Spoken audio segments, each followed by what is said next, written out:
Yeah. Oh. Kylo Brady's over there. You know, he's slinging the two-handed. Well, aren't they like on everybody's radio listening in? Right. Calling, stealing the plays, you know.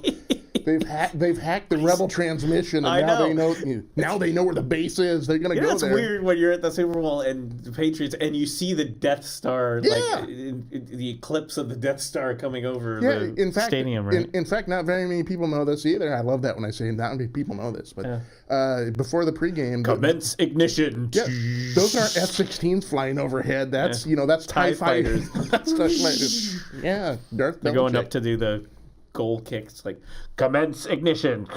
You get Emperor Kraft up in this box, you know. Oh, God. I love it. That's pretty funny. Where is it this year? It is Atlanta, Georgia. And when is it? It's February, right? Not this Sunday, but next Sunday. Wow. February 3rd. That's right, because is there a game this weekend? Pro Bowl. The Pro Bowl. Pro Bowl, and then also college, there's the Senior Bowl. But wait. The Super Bowl is set. It is the Patriots and the Los Angeles Rams. Los Angeles Rams, yes. Yeah. And so everyone's rooting for the Los Angeles Rams. Yeah. Yeah, help us, Obi-Wan. You're our only hope. Yeah. They are Hollywood. Right. I mean, the Los Angeles Rams. You think they could get like Spielberg and Lucas out there with some, There's a huge thing going on. The huge subculture, subplots going on. You got Darth Belichick, the guy that's been there for years and years and years, on the LA Rams. You've got the youngest coach in NFL history, that's right. Just turned 33, Sean McVay, who's like he's like this young sort of Obi-Wan guy. He's Luke Skywalker. Yeah, the offensive. I don't want to go to Tashi Station to get some power converters. Wait a minute, I got a bowl to play. That's what he is. He's Sean Skywalker. Holy cow! Gosh. Yeah. Yeah. Oh, Jared Goff. What could we make him as? He could be like Han Solo, maybe Han Goff. Is this the first year the Rams are in LA, or didn't they move? Actually, they moved there. This is their third year. Okay. They moved. They back. were in LA, then they moved somewhere else, and then St. they Louis came back. Yeah. Mm-hmm. That's how that worked. St. Louis Rams. I hate it. Not just football, NBA, soccer. I don't care what the team sports is. Yeah.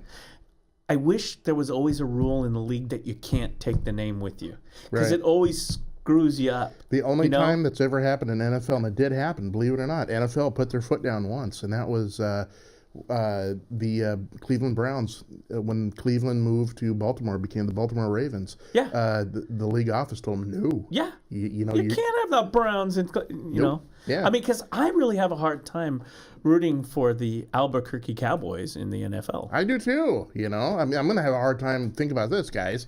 Not next year, but the year after, you're going to have to refer to them as the Las Vegas Raiders. I know. That's exactly the one we talked about. That's still not done though. It's done. They're building the stadium. But it's this year. This next season. Next year will be the last year in Oakland, and then 2021. I know that's the one that struck me, because when I was a little kid, I grew up with those teams. I knew the teams, right? And like the Raiders, the Las Vegas Raiders. It's like no. You know what they're calling them?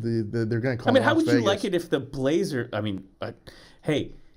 Well, it's not going to happen. Seattle Blazers. Don't want to scare anybody. Yeah. But the owner did pass away. Yeah, how would you like the Seattle Blazers?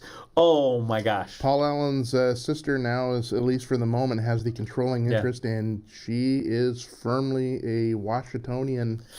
Well, so was Paul. And there has been strong talk, God, no. But I don't think so. Can you imagine? I think Seattle's going to... Portlanders would burn this place down. Yeah, they would freak. It'd just be like, oh my gosh. Yeah. It wouldn't. Oh my gosh! It wouldn't do well. Well, and the whole thing is the Seattle. I mean, that's always. I mean, Seattle. More power to you, folks. You do need the Supersonics, and we need. We need Seattle. Yeah. I mean, that was crazy. Yeah, Seattle does not have Sonics. an NBA team. Yeah, Seattle heads off to Oklahoma City, becomes the The Thunder. The Thunder. Yeah. And Seattle. They're actually a pretty good team. NBA has been flirting. The Blazers the other night. Yeah. Mm-hmm. has been Russell Westbrook. Anyway, Russell. Oh God, has been flirting. Duncan Russell Westbrook. Now NHL. Saw the fourth quarter in that one. I was like, sports news. NHL is coming to Seattle. Oh, there you go. They announced that Seattle has been approved for a team, and I hope this is true. They got 4 names picked out, and I can't remember the other 3 because I latched onto the other one. Yeah. I want them to be the Seattle Sasquatch. Oh. Can you imagine the Bigfoot guy running around, the Yeti and stuff? Oh, I'll become a Sasquatch fan if they do that. I will. How about the Seattle software? Why Get a bunch of sponsored by Microsoft. Or Seattle Windows. The Windows. Yeah. But they never would get out on the floor because they'd be upgrading before the match. And it's like, we can't play yet. We're still upgrading. It's been done. We're running an before. update. We're just updating our stuff here. That's where the Cleveland Browns got their name, was from their owner, Paul Brown. Yeah. How vain, but you could do like let's see, the Seattle is Microsoft. You could do the Windows. The Windows. Yeah, or are the Windows ready to play, or now still got about 87%? It says in our upgrade here. Yeah, they're or update. That's funny. The draft isn't drafting; it's updating. Yeah, we're gonna be updating that. But no, Seattle, the Seattle Sasquatch. I will firmly become a Sasquatch fan if they. That's weird because I mean, Portland's a great Winterhawks. Yeah, Portland's a great team. There was talk. In fact, did you know in 2003, 2004, it became very close that the Pittsburgh Penguins were going to move and they were going to come to Portland. The Portland Penguins. Oh, wow. Same thing with baseball. The baseball thing. Oakland A's. It looks like it's getting close. Yeah, so... especially with Russell Wilson in the mix now. We talked about wine and food and culture, and now we're talking sports. It is Friday. Yes. You know what we always missed is the whistle. I don't have it here, but... I used to have one. Yeah. I got them. They're somewhere around here. But anyway, the Major League Baseball, there's plans laid out, and there's some people, there's somebody... Russell Wilson and his wife. Yeah. Right. They've become major investors. Let's see. Russell Wilson is the... quarterback of the Seattle Seahawks. Oh, okay. Yeah. There's a music person involved because of too. His wife. His wife's sister. Okay. She's a star actually. Her name was, I can't remember her name because I'm not a young hipster like that. Well, I'll look it up. My son would know it. Yeah, his wife. Russell Wilson. Chianti or I don't know. Ciara and Russell Wilson. Ciara enjoy Pro Bowl. Ciara and Russell Wilson. Yeah. Russell Wilson. There he is. So he's a quarterback of. And little known fact, the pro Portland fact is because he has a deal with Nike, right? Yeah, he came down here and he Who doesn't have a deal with Nike? I have a deal with Nike. Come on. He absolutely fell in love with the city of Portland. True story. He actually likes Portland. Yes. Hey, folks, nothing to see here. Quit falling in love with the city of Portland. Right. But no, he's one of the major investors now of the Portland leadership. The group that's trying to Seattle actively. Seahawks. It's so weird, though. Yeah. It's so weird. It's like then you'd have the Mariners and the Portland whatevers. Good. Yeah. The Portland Salmons or whatever. Right. But then they'd have the NHL, but then they don't have an NBA team. I don't totally understand this whole thing. First of all, Seattle's a big market. Yep. Northwest market. Way bigger than Portland. And no offense, sports fans in Portland, but Seattle's the number one market in the Pacific Northwest, period. Sure. Okay, like as far as size and so yes, they have Mariners, MLB up there. Yep. Yeah, they have Seahawks. That all makes sense. I mean, that's all part of Paul Allen and all those guys too. Yeah. The fact that they don't have an NBA team is a sore point. It's a sore point to me. Yeah. They should have an NBA team. Yeah, and eventually they will. Look, we had one of our Gary Payton, right? Yeah. Oregon State. Oregonian who was. And the rivalry, we love the rivalry. Like in soccer, we love the Timbers versus the Sounders. We love that rivalry. We love to hate Seattle. We love the rivalry. Yeah. So it's always good to have a rivalry and not having that rivalry in the NBA because I grew up with that the rivalry, especially when the Blazers were good and they weren't so good, and then the Sonics they did Lenny championship. Wilkins, Lenny Wilkins when he left Portland or he was gone. He was the coach of Seattle. Lenny Wilkins. Yeah, but he was in Portland. Yep, he was Portland. Was that after? He Portland? After Portland. Yeah. Okay. I just can't remember my history. Yeah, Lenny was Lenny was when Portland first started back in 1970. He was assistant coach. Yes, he's player coach. Yes, by assistant 77. Man, didn't Doc Rivers do that for a while too? Man, that's what I like. Coach, yeah. The assistant player coach, and then in the early days, the player coach. Yes, where it's like I'm putting myself in. It's like suit up, coach. I love that. I could draw this on a diagram, but I'm going to show you. Screw it. It's like the Superman thing. And that used to, I don't think there's anyone in the NBA. I don't think we do that anymore in the NBA. But that was, they outlawed it, actually. Lenny Wilkins was cool because he was that on the Portland Trail Blazers. Yeah. But I think he wasn't coach, he was assistant coach. Kind of, yeah. And then he moved on to Seattle. Like I said, I think Doc Rivers did that like in somewhere as well. But this is a reminder. End the show. Why, thank you. That was pretty good. It's a robot reminder. This is a reminder. End the show. Okay, you already said it. Stop. She doesn't like the show. No, she loves the show. It's just that she's trying to keep us on task, right? Yes. That's what that's a good producer does. Our robo producer. I know. Our virtual producer. Anyway, so the MLB and Russell Wilson and his wife, and there were some other people involved too. But, they got to build a big, ginormous stadium. It reminds me because there's one that's going in down in San Francisco, too. Some big stadium thing. I can't remember. Well, the 49ers built one about 7-8 years ago. The big one that was outside of LA and Carson. Oh, okay. It's the one that's going to be shared by the Rams and the LA Chargers, and that comes in 2 years, I believe, same time. But Raiders, quick to end on the Raider note, instead of Las Vegas, there's a name that's going around. Now, obviously, it's not going to be their official name, but a lot of people have started referring to them as the Sin City Raiders. Which kind of does works. It kind of does go into their kind of mystique and their whole kind of outlaw sort it's of. Just weird, though. Yeah, I know. Sin City Raiders. So I'm down with that, but it's Vegas. Weird. But so that's it. So Super Bowl's in 2 weeks. Super Bowl we'll have to, is a week from Sunday. Preview. Yeah. Patriots and who do you think's going to win? Prediction. It's a heart and head sort of thing. The heart tells me, I want the Rams to win. Because, somebody new, and I like Sean McVay. They've got a good young team, great defense. But the head tells me don't bet against the Empire, and I don't know. I'll ask for a last time. Where is the location of the rebel base?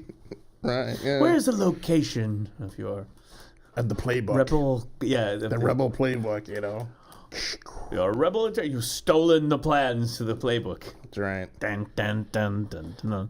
Anyway. Right. Who knew that blowing up the Death Star was some run-pass option? I don't know. Yeah. There you go. Yeah. Anyway, I guess we can go. That's good. We can go. Okay. We can go. You're allowed to go now. Yeah, she said so. Yeah. Okay. Echo, did you like the show today? I don't have an opinion on that. See? Wow, she's so non-committal. I know. Like, just get on. Anyway, someday we'll make her talk. Well, that was an interesting conversation. Let's see, what did we cover today? We covered wine, we covered cooking. It's not my fault. Sports. No, that's what I dig, and I think that's what a lot of people dig about this show is listen. That highway is long and it's winding. We will talk about anything. I didn't even. It's riffing. I know. I didn't even get to talk about the. I'd like to think this is almost improv. Is it really almost? It is. Well, yeah, it's improv talk. All right. Well. Have a good weekend. Is there any big things this weekend? Anything else you got to add this weekend while you're here? I don't know. Just looking at the transmission. Yeah. And other than that, Oh God, yeah. Well, Other than we didn't that, even cover that. It's just as well we didn't cover that. Gonna stay out of trouble. I'm gonna lay low. I'm gonna hope that you stay out of car trouble. Yeah, me too. Yeah. It always happens when you don't drive anymore. Something goes kablooey. Yeah. Sucks. Yeah. Anyway. Yeah. I had my. That was my last summer and fall. I was playing musical cars. I remember that one time. Oh, yeah. It was like, hey, this big flight case we got to put in here? Guess what? Yeah. We have to find a different way. Right.